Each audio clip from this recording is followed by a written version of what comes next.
Good afternoon, everyone. This is John Shaw, the director of the Paul Simon Public Policy Institute at SIU in Carbondale. Thanks for joining another edition of our series, Meet the Mayor. And we're delighted to be joined by the dynamic and interesting and very well-respected mayor of the great city of Decatur, Mayor Julie Moore Wolfe. The mayor is from Mattoon, studied at Millikan and also the University of Missouri. Worked in television, we'll talk about that, was president of the city's Chamber of Commerce, worked for the state's Department of Commerce, we'll talk about that. She's been part of the city council in Decatur and became mayor in 2015 when the passing of her predecessor. She's been in office ever since. She's doing terrific, interesting work. She's poised to become the president of the Illinois Municipal League this fall. And she's also involved in an interesting group called Elevate Illinois, which is doing some really creative and interesting work on promoting our state. And I'd love to kind of pick her mind on that. So, Mayor, thanks so much for being with us. Well, thank you for having me. I hope I can live up to everything that you just promoted. Okay, well, we'll do our best here, okay? Well, tell us a little bit about growing up in Mattoon and the community. I think your folks were both involved in education, and then how that experience led you to both Millikan and then Missouri and kind of launched your career. Well, my mother was a music teacher for 35 years. My dad was the head guidance counselor in Mattoon, and both of my sisters became teachers. So, education was a family business.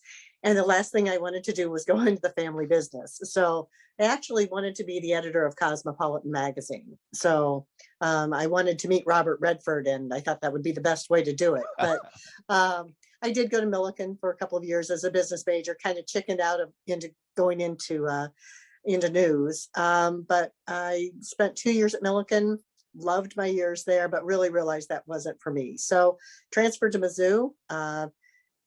I wanted to go into TV, and they said, okay. And I'm like, really? Okay. So I got my first job in Amarillo, Texas. And the station I went to at the time did not have women on the 6 and 10 o'clock news during the week. We were relegated to, there were only two of us, but we were there for the morning news, the noon news, and the weekend news. But, people wanted their news from men. So within a year, I was doing the 6 and 10. So it was a good experience. And then you were the anchor 6 and 10 in Decatur for WAND, and tell us about that experience, and particularly in a town like Decatur or Carbondale or Springfield. The anchor is sort of the celebrity around town. I imagine you couldn't sort of slip into the grocery store in your sweats without half the store knowing who you were and commenting on events in the news. Tell us about just that experience of being an anchor in Decatur.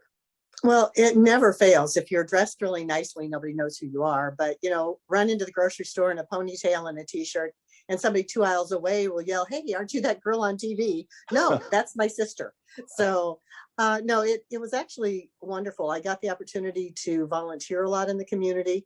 I met my husband at WAND. He's a graduate of Southern Illinois University, and we had all three of our children on TV, and we were very much a part of everybody's family. It's a little weird. It's changed since then, but you went into everybody's living room at 6 and 10 o'clock at night, and they shared in our wedding. They're shared in the births of our children. And, I thought I would really hate it after I left and feel left out. But I, by the time I left, I'd been on the air for about 11 years here and really wanted to do something else. And a job came open at the Chamber of Commerce running it. And I really wasn't certain what all that meant, but I applied and was very fortunate to get the job. I probably was not qualified. Well, tell us about what a president of a chamber does in a community like Decatur. What is your, certainly there's kind of a convening function that was inherent to the job, but what else were you doing as president of the chamber?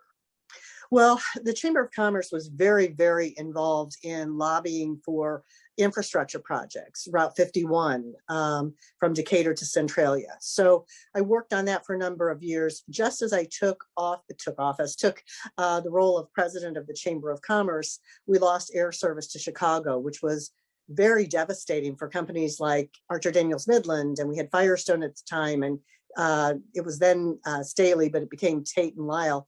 So I worked very hard on reestablishing air service to Decatur. I knew nothing about transportation, but I went to Washington and learned a lot about lobbying and how to get money back in your community. We really we created the Route 51 coalition. I think it had been around for a long time before, but it hadn't been very active because there wasn't an infrastructure program. So we really rallied the chambers of commerce and the mayors from Decatur to Centralia to go to Springfield on a regular basis. And really the newspaper editors were behind us. Anytime a lawmaker came to speak to the editorial board, the question was, what are you going to do about getting Route 51 built to 4 lanes? Because it had been promised for 100 years. So that was a real learning experience. And I met some great people all throughout central and southern Illinois. And we're still, acquainted to this day. Ricky Gottman in Vandalia and I have, worked on these projects for decades. And then you went to the Illinois Department of Commerce. Did you go right from the chamber to that position then? And tell us about what you were doing for the state's economic development initiatives. Well, this was right after Rod Blagojevich took office, and he had a program called Opportunity Returns. And it was jobs-based and really meant to be to make common sense out of spending dollars that the state has for economic development. Now, in a small town, that might mean running water lines or sewer lines. In another community, it may be road projects. It may be concrete to help lure, a company to town, and really trying to make sense of what does this mean? If this money is spent here, what does it mean? What kind of jobs does it bring? What kind of life safety does it bring to a small community? How does this improve the quality of life and help us grow Illinois? Now, the problem with that program, although it made perfect sense on paper and common sense, just someone like me who really wants to do something, it was never funded. Lawmakers hated it because if you're in, state government, you wanted to be the one who brought the new firehouse to town. And I remember being in one community and they kept saying how much they needed a new fire station. And that made sense because, a lot of fire trucks are way bigger now than for the fire stations that were built for those communities. And this was a pretty small town. And I went to, talk to the community about it. And they had a new fire truck that was coming. They had 6 other fire trucks. And it's like, well, how many fires do you have? Well, not that many, but culturally, it was a big deal for their community to be a volunteer fireman, to have those fire trucks available and in parades, and to be a part. That was community to them. However, it didn't really translate very well into dollars, but lawmakers wanted to build that fire station and say, look what I did for you.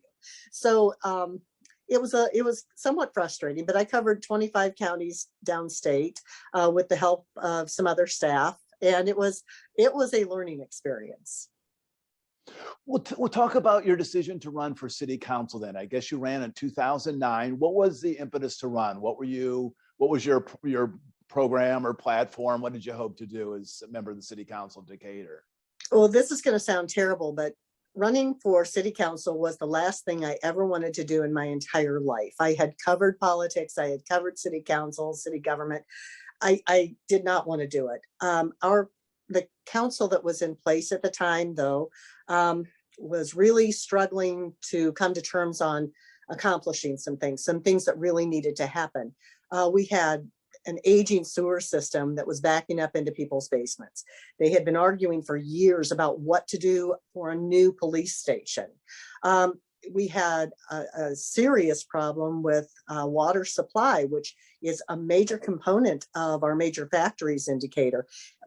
We had the drought of the century, like more than once, and that shuts down your companies. I mean, it was a problem. They couldn't figure out or couldn't agree on what to do about that. And so I was approached about running for office. I said no a couple of times, and I finally said, you know what? I can't complain about this if I'm not willing to step forward and try and fix it. So I ran for office. I can say it's not really fair to say, but I was the #1 vote getter, but it wasn't as difficult for me as it might be for somebody else. I'd been on TV for more than a decade. People felt like they knew me, even if they had never met me. And so there was a confidence level and a comfort zone to where I was able to be elected. And I was very, very thankful. And I really enjoyed being on council. But then again, and people would say, well, what about running for mayor at some point in the future? I'm like, I'm happy doing this. And I thought I'd do a couple of terms and be done. And that's not really what happened. Well, so the mayor unexpectedly passed away in 2015. And I guess it was the council who made an interim appointment, and that was you for 2 years. And I've seen a couple of interviews where you've said that you were just, kind of overwhelmed at first because, this had never been your aspiration. And all of a sudden you're mayor of the city. And it's like, man, this was not really what I'd planned for. Tell us about that kind of initial kind of getting your feet on the ground years. Well, first, when you run for mayor, you generally have a platform or a vision that you campaign on and you go out and you talk about. And we had, as the council that I was on, we had been working on the projects that, we had a solution to the police station. We had started a major $90 million dredging project. We had worked on a sewer program. So the major things that I had come in, with the mayor, because I was elected to his first term as mayor, those objectives were underway. And I didn't really have a vision, number one. Number two, I had just lost a friend, and very unexpectedly. And he, it's hard to be happy about being mayor. I wasn't comfortable being called mayor. And the move from a council seat to the mayor's seat is a much bigger move than I ever expected. I can run meetings. Okay. I've been on a million different boards. I've been president of a lot of boards, but this was way different because you're, especially in a community like Decatur where you're in Kroger.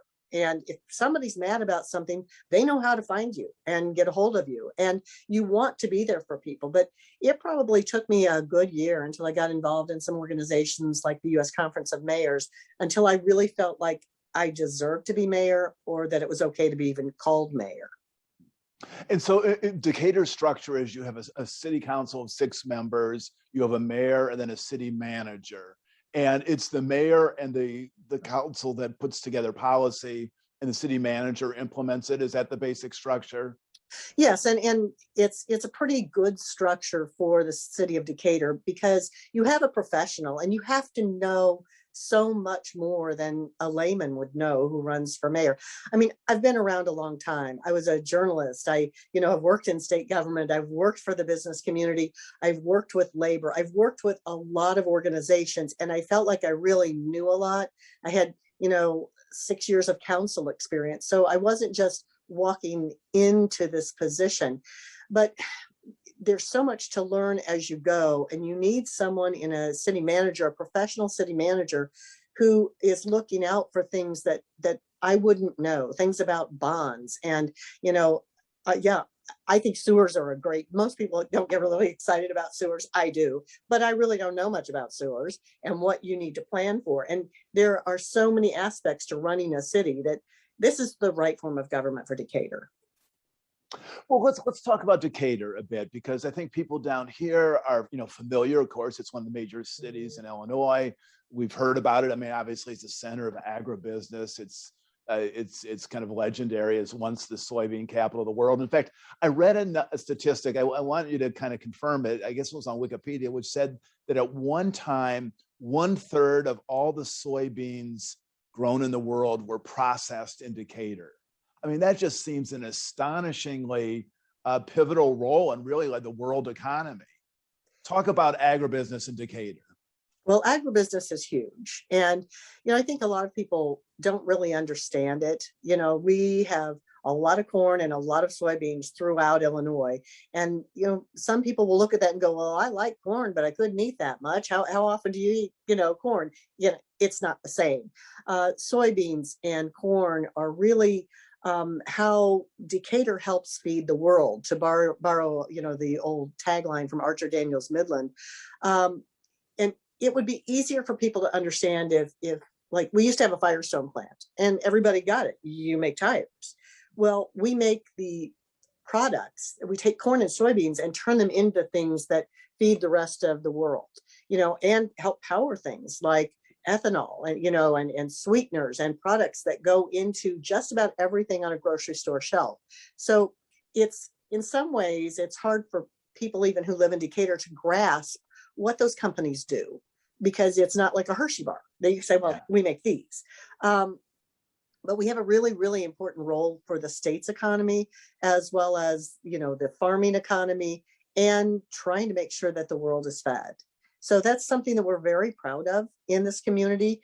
We're working hard to help our kids understand the opportunities that are right here. Even if you don't live on a farm and you don't have an ag background or any real interest in agriculture, I mean, the kids growing up in the urban core of Decatur now have an opportunity to be a part of Future Farmers of America. We just started that chapter about 3 years ago, I think.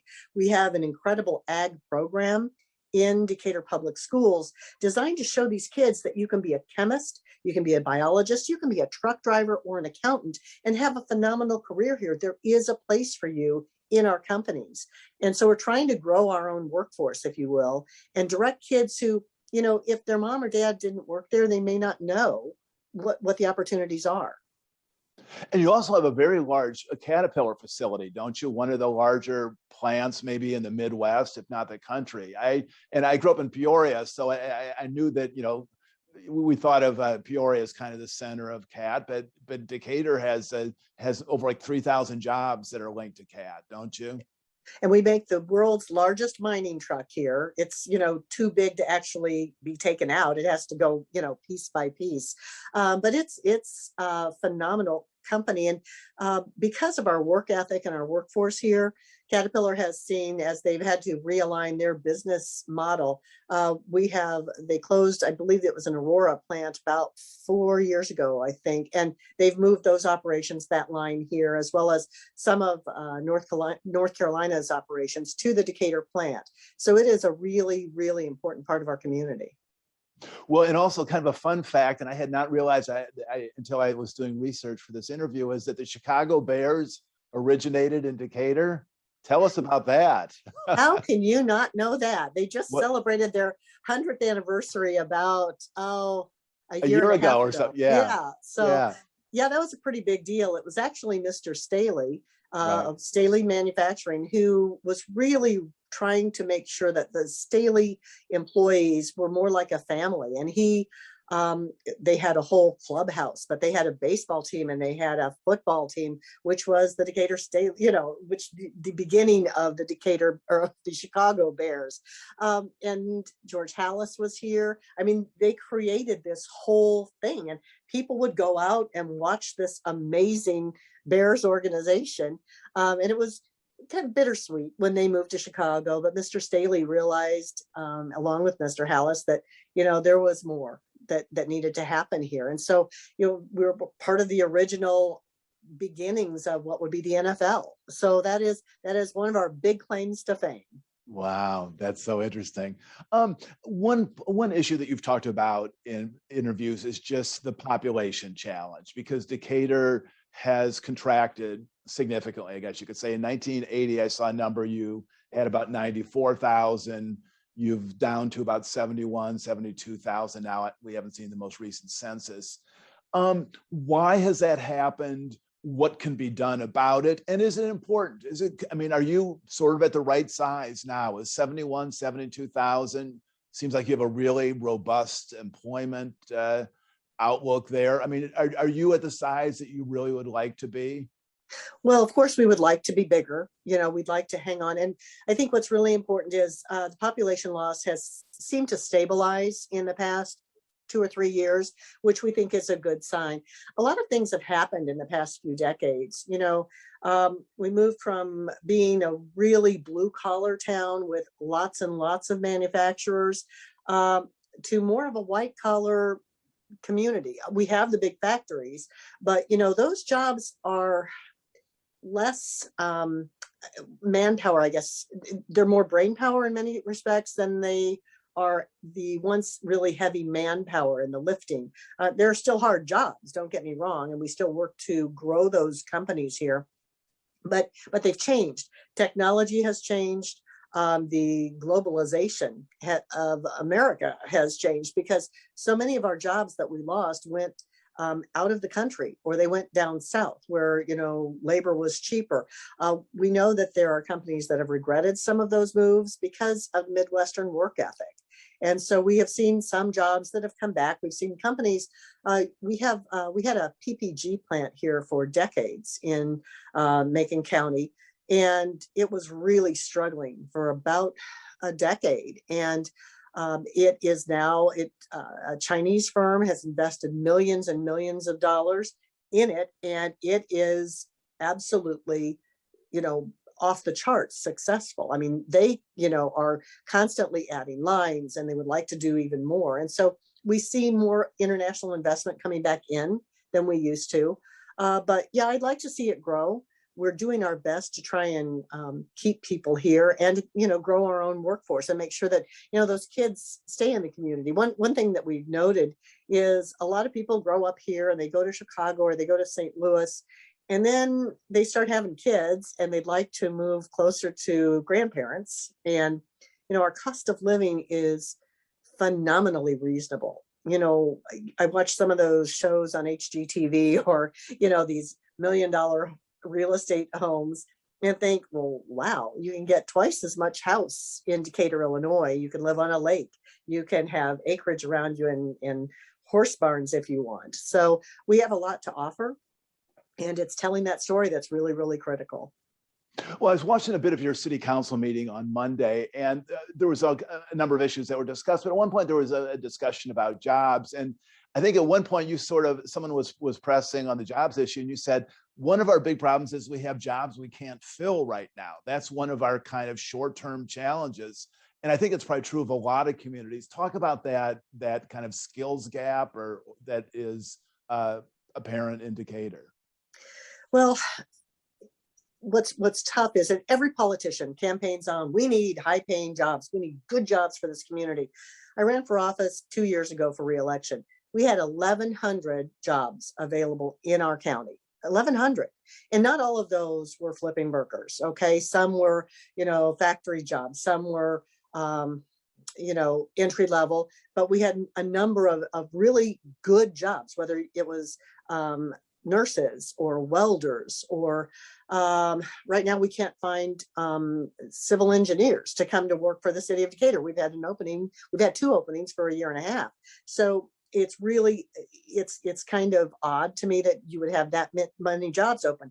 Well, right now we have 1,600 jobs open, which we've got restaurants that can't open for lunch in post-COVID months because they can't find enough people to come to work. By the same token, we've got professional openings that are going unfilled. And at the same time, we've got people in our community who are either underemployed or unemployed. We've got a ton of opportunities to help them with skills training.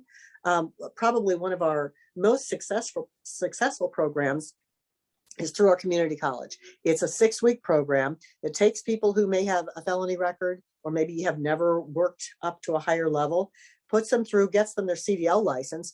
And before people leave this program, they have jobs. People are interviewed. They are hired to go to work, making $50,000 to $70,000 a year, driving a truck. And many of them, it's not overnight, over the road trucking. It's in this area where they're home for dinner. And so we have a lot of opportunities. It's finding, we have something missing in the middle, that we are not bridging that gap. And I was on a Zoom call yesterday talking about, what do we do to fix this? How do we address it?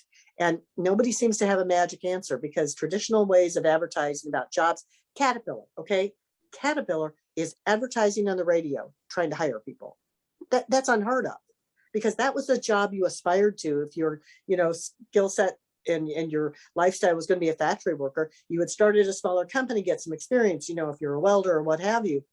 We can help you. We can get you the math skills you need, if that's what it is. But to have Caterpillar reaching out and really struggling to fill openings is hard to understand. It is. It is. Well, let's talk about the job of mayor. And I saw you in an interview, kind of someone was pressing you about it. You said you made some reference says it's allegedly a part-time job, and you kind of smiled. So, what is kind of a typical week in your life as mayor? I mean, what is the kind of the structure of the work week? How do you spend most of your kind of official time as mayor of Decatur? Well, I don't have official hours other than city council meetings that are really dedicated solely to, I will be there at that time. Technology has changed everything. And at first I thought, I raised 3 kids who are really active in, sports and school activities and everything else. How hard can this be? Because, I get up about 4:30 every day. That's when I go through emails. I get caught up. I'll have this done before I go to my real job during the day. How hard can this be? And that may have been a little bit true in the beginning, but the reality of it is, because everything is so mobile, when people text you or email you, they want you to respond right now and fix their problem. Sometimes that's possible, sometimes it is not. It I think has made government more transparent and elected officials much more available than they've ever been before, because you don't have to sit down and write a letter and mail it and get, and I read it and respond in some way, or even pick up the phone. They can just, send it. So I start early and I juggle things. I guess I always have juggled. So I do I've been very blessed with my employer since I've been in this position, who understand the importance of having a solid leader in the community and really trying to help make sure that things are moving in the right direction. So I have a lot of leeway and the ability to multitask, if you will. And COVID really changed everything, because being mayor became 24/7. And plus I also work in healthcare. So it was an interesting year and a half. Right. And I should say you're the executive director of the philanthropy program at St. Mary's Hospital in Decatur. Is that? Yes. And prior to that, I worked at Decatur Memorial Hospital across town, doing everything from being their lobbyist to physician recruiting to business development to you name it. So I pretty strong grasp on healthcare. But one of the, as I watched in interviews, one of the things that you're really focused on is infrastructure. I mean, you say that's one area where government needs to deliver. The private sector, is not going to build roads and bridges on its own volition. And I know that's something that's been critical to what you've done at Decatur. And also you've also worked really hard on annexation to bring in kind of outlying communities into the city. Talk about those 2 initiatives. Well, first on the annexation, for probably 25 years, we've been annexing properties here and there throughout, this or near the city, and actually inside the city. We had properties that have not been annexed. And people had to say, when they got water service, yes, when it's time, we'll happily come into the city. And there wasn't a lot of follow-up on that.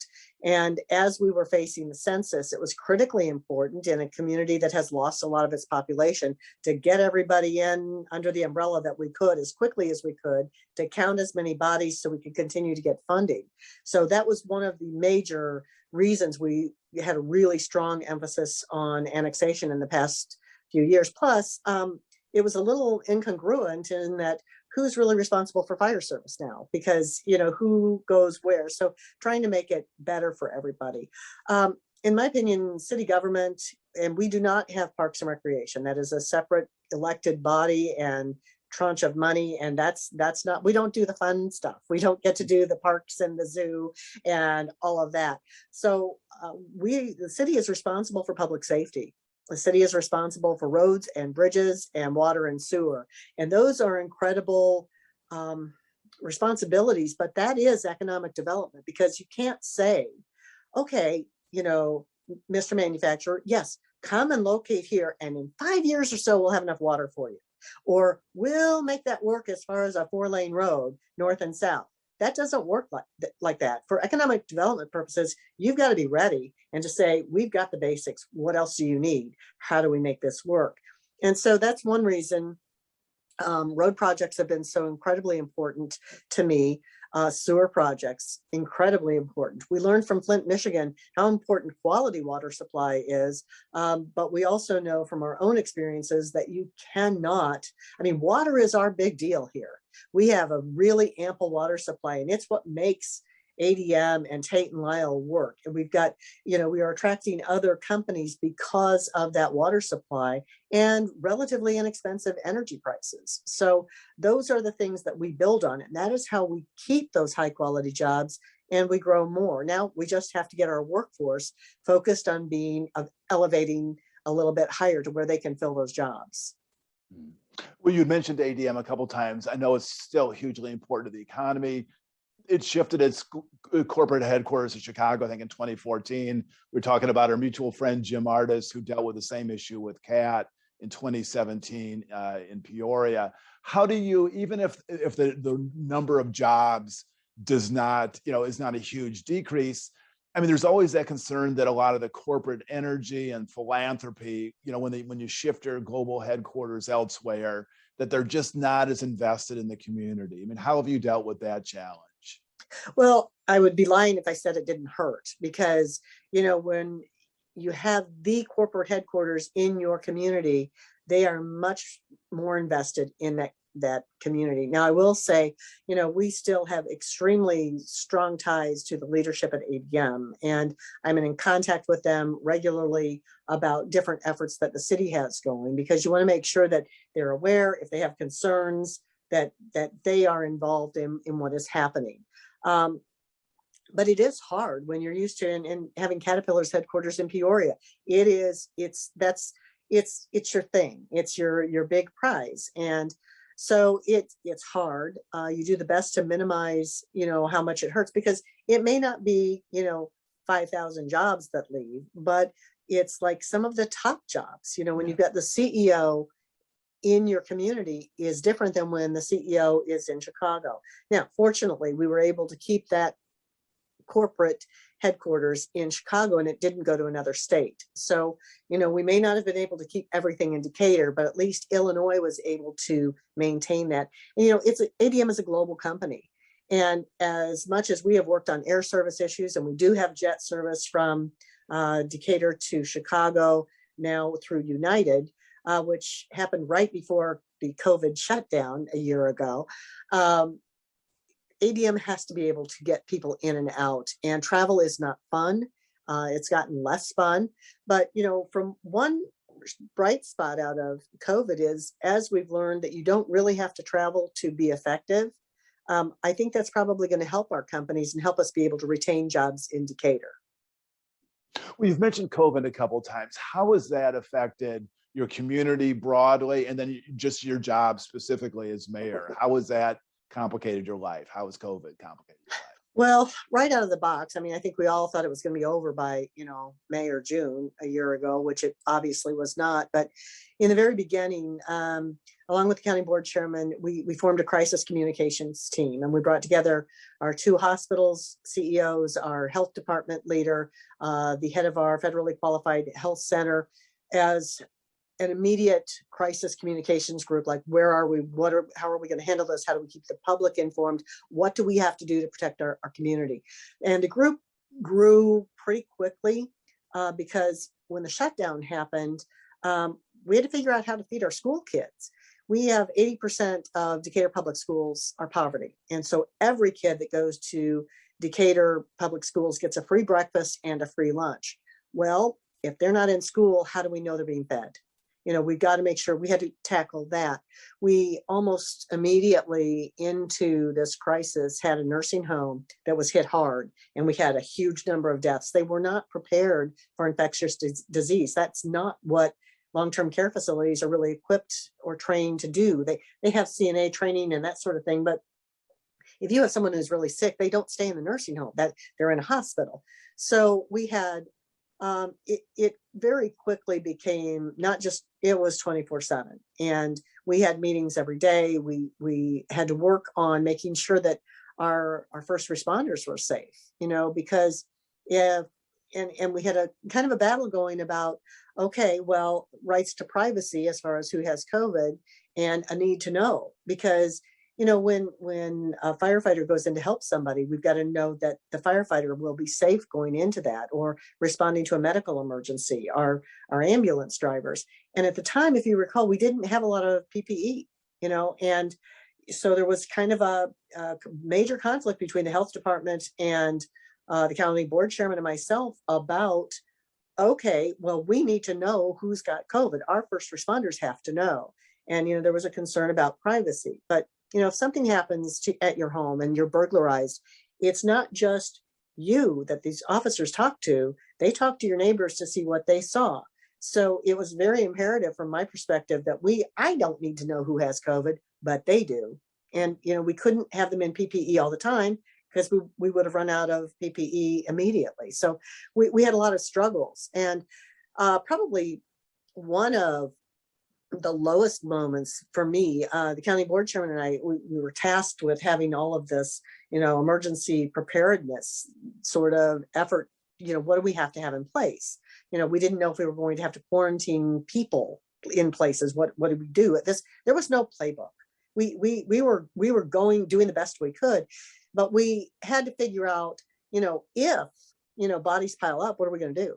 How many refrigerated trucks do we need to have on standby? I mean, what a horrible weekend we spent arguing about, well, how many can we afford? Should we have two? Do we have to have four? It was horrible, because that is never taught in a class or any place else, or even at the Illinois Municipal League doesn't hand you that out saying, okay, in an emergency, be sure you have enough body bags, etc.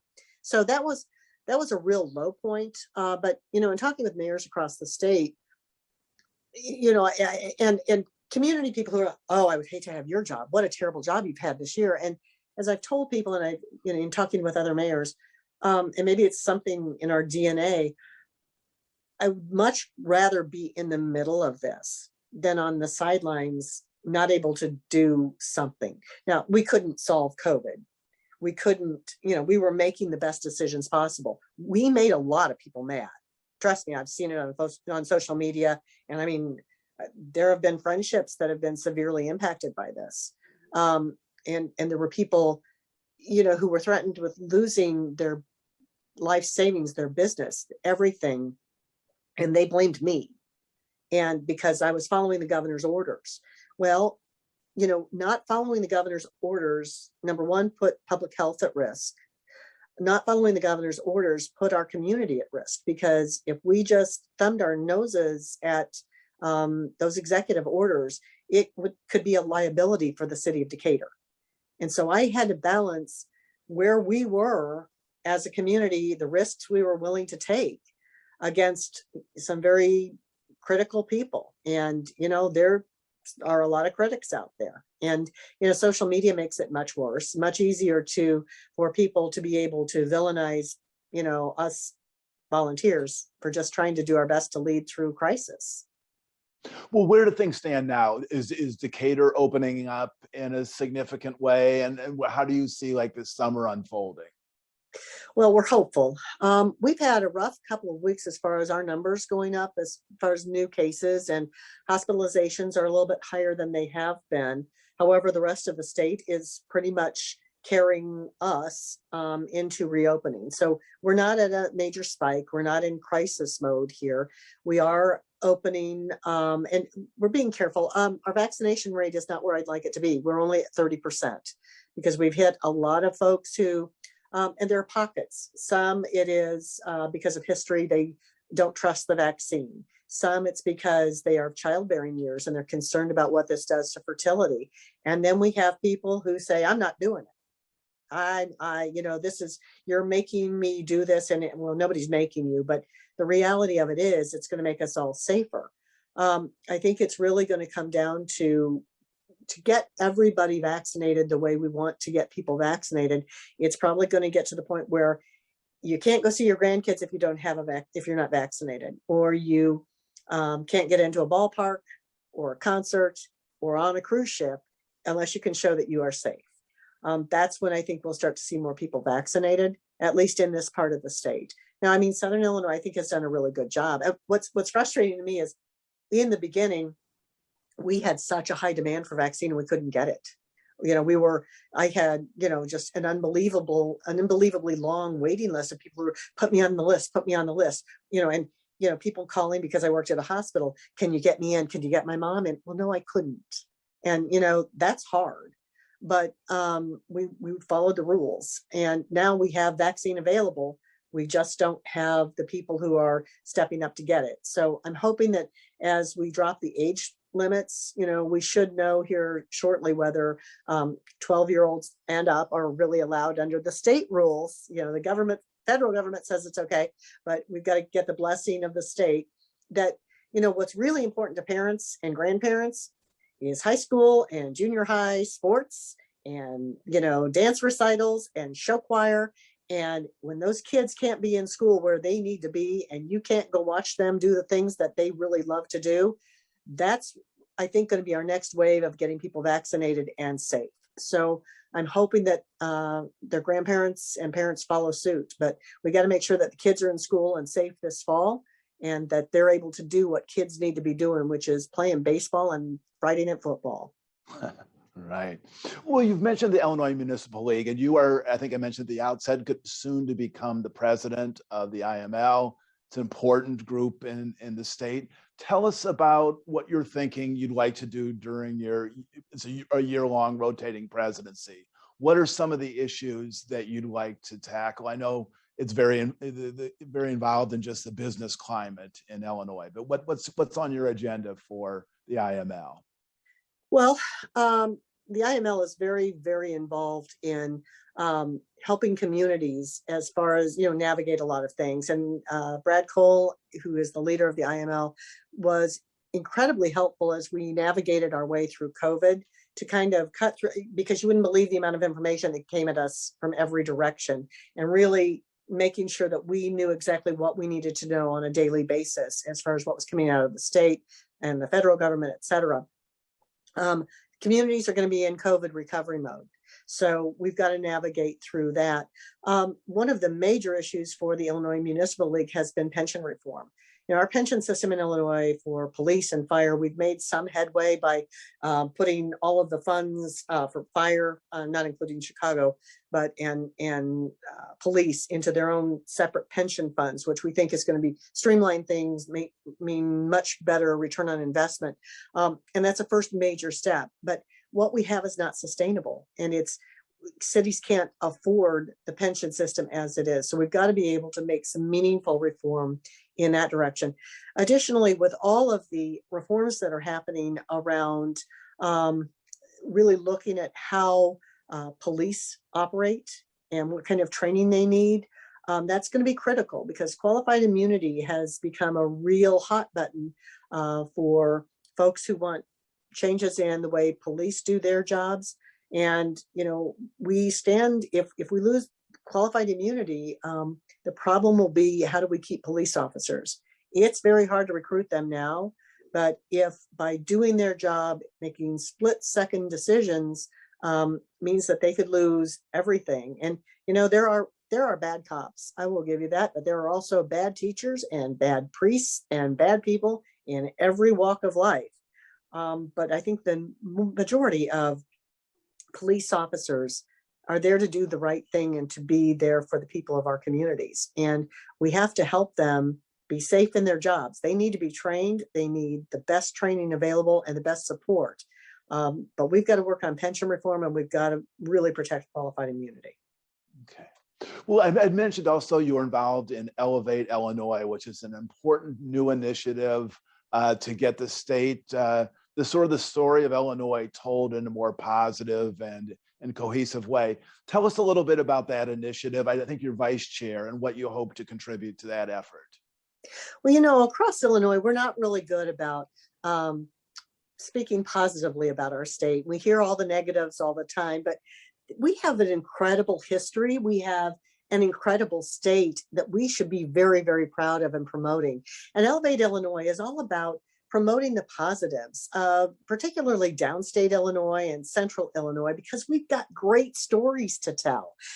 Great things are happening in Illinois, and we need we need to make sure the rest of Illinois sees those stories and celebrates them. But we also need to be able to make sure that surrounding states know that this is a great place to come to, whether it's for tourism or for business or to grow a family, because we've got amazing people here and amazing resources. The one of the rapid COVID tests, was developed at the University of Illinois. The Shield, Illinois, created that. And we've got innovative thinking here.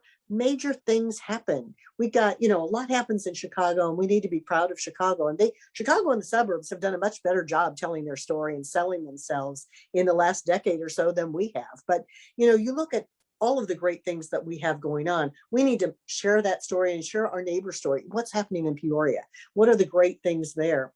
And Elevate Illinois is really a grassroots effort to get those stories told. And it involves everybody from labor unions to education to the business community. It's apolitical.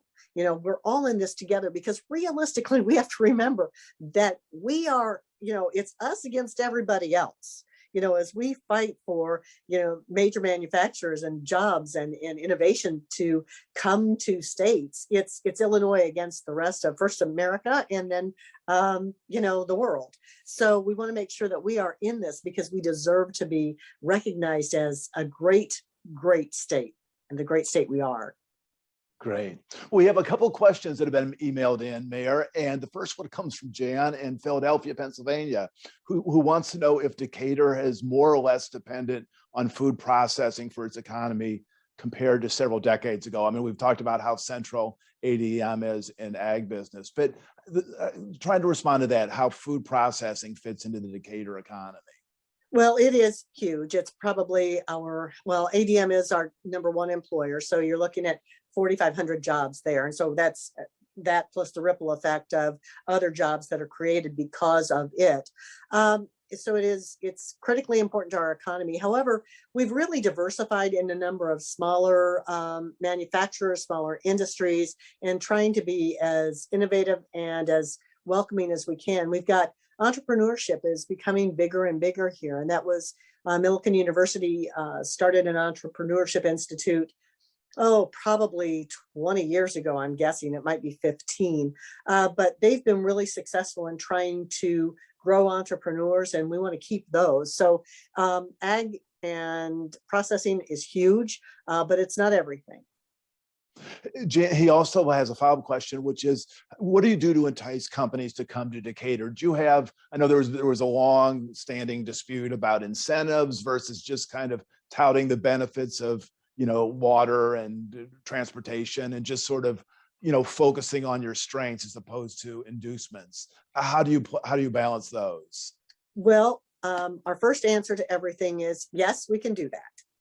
And workforce has been an incredible component for us in trying to entice companies to come to town, because sometimes it's hard to find a good workforce, and we have the Midwestern work ethic. We will train and will help. We partner really well with Richland Community College and our Economic Development Corporation and our Chamber of Commerce and our city and county, because we really try to make sure we are one voice solving problems and making this the best place for them to do business. We're working on a fiber network throughout our community that is owned by the city. We're working on transportation issues to make sure that we have the roads in place. The water supply we think is handled. We're working to make sure we've got, the infrastructure that any company would possibly need. So we do our best, and some of those are incentives, but the state has been a little light on their ability to help with incentives. It's not like the good old days of the Thompson administration where we could do everything with the state's help. We do rely on our partnership with the Department of Commerce and Economic Opportunity to try and put together a package that wins. And we don't win all the time, but we do our best. We partner with our companies, whether it's Tate & Lyle or Staley or Tate & Lyle or ADM, to see what synergies there might be and the stories that they can tell. So we've got an incredible rail network with a Midwest inland port. So transportation is huge, because trying to get goods to cities is a big deal. We can take them faster through Decatur than you can through Chicago. So unless Chicago's their destination, you can do your rail right through here, and it will speed up your process, which is important. Well, tell us the best part of being mayor of Decatur and the most challenging.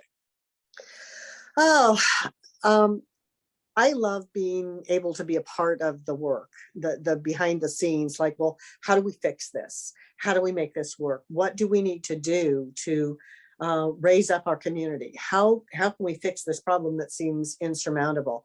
I love going to schools and reading Dr. Seuss to kids, or a book, What's Good About Me. So those are the fun things, but I really enjoy the work. I think the hardest part for public officials now, and myself well included, is social media, because, starting my career as a journalist, there is a code of ethics, and you can't just print things in a newspaper or put them on TV or on the radio that aren't true. You may have sources, but you better have two, and you better be right. You have to prove things. Social media has allowed, Joe Sixpack to put his opinion out there as if it's fact and to make things up. And it can be very damaging.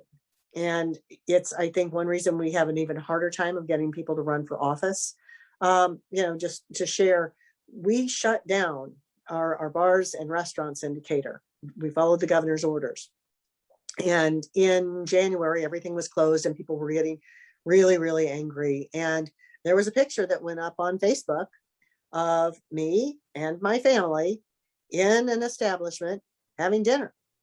And it was basically the lines that went with it. And it was shared a couple of hundred times of, oh, sure, she's shutting down everybody's, livelihood in Decatur and going out of town. Well, if you looked closely at the pictures, we were all in short sleeve shirts. There were trees with leaves on them outside the window.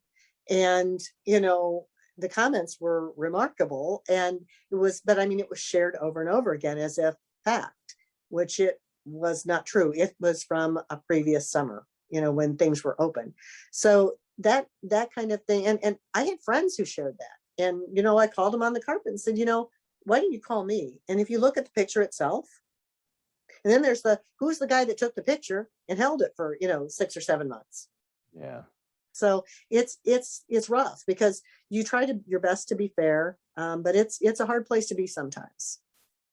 It's interesting. I taught a class on statesmanship, leadership at SIU this spring, and that was one of we decided one of the real barriers to leadership and statesmanship was social media, in which everything is second guessed and challenged, and attempts to reach across the aisle are seen as betrayal, and it's just created kind of a poisonous environment for public officials. And COVID has not helped, because it never should have been a political issue. COVID was a health issue that this country needed to come together on and fight back. And instead, it became a political issue, which divided our country when we needed to be together more than we ever have. And that's been very unfortunate. It's going to be hard to heal, but we've got to get there. We don't have a choice. We've got to move forward. We've got to pick up the pieces and put them back together again and do our best to make Illinois stronger than ever. And I think we can do that.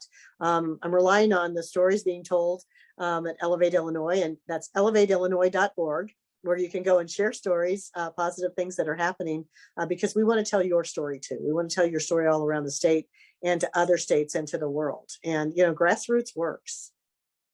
Well, let me ask you finally, I saw on an interview you were asked about your bucket list, and you said you travel, and you talked about visiting Italy, Alaska, Hawaii, and also taking a Viking cruise through Europe.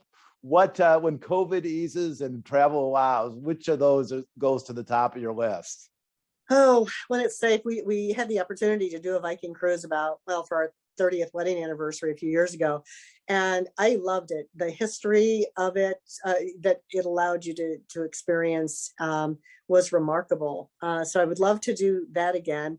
I'm a little hesitant to get on a big cruise ship, but I did fly to South Carolina a couple of weeks ago to visit my sister, but I'm really not comfortable very far out of the bubble yet. So we'll get there, but we want to make sure that our country is safe, that our world is safe, and that we come out of this. And we've got to, I'm going to give one final push for vaccinations. If you're not vaccinated, please talk to your doctor, get someone that you trust with science, not Facebook, not social media, but science, to help you understand why it's so critical. Great. Well, let me ask you finally, how do you like to relax when you can put aside the mantle of being mayor and just kind of unwind? What are the ways that you like to do that? I'm really not good at relaxing. um, I like to visit family and, go to the beach, or we have a boat. So I'm anxious to get out on Lake Decatur, and we have a phenomenal new amphitheater. It had one season before we were shut down last year for COVID. So I really enjoyed doing that, but I'm a terrible golfer. I hate gardening. I don't have hobbies. So, I ride around on my boat, and, I like to read. So I'm pretty exciting, which should make for great videos on Facebook. Well, if your husband brings you back to his old stomping grounds in Southern Illinois, we'd love for you to come by the Simon Institute, and we'd like to have some kind of reception for you and introduce you to students, and love to keep connected with you and continue to follow the great work that you're doing in Decatur. That would be fantastic. I will let you know when I'm ready to come out of the bubble. Sounds good. Well, thank you so much, Mayor. Thank you. Great. And thanks to all of you for joining us series, Meet the Mayor. We will have this video on our YouTube channel tomorrow. Please look at it, pass it on to friends, and help us keep the legacy of Paul Simon alive and well. Thanks so much.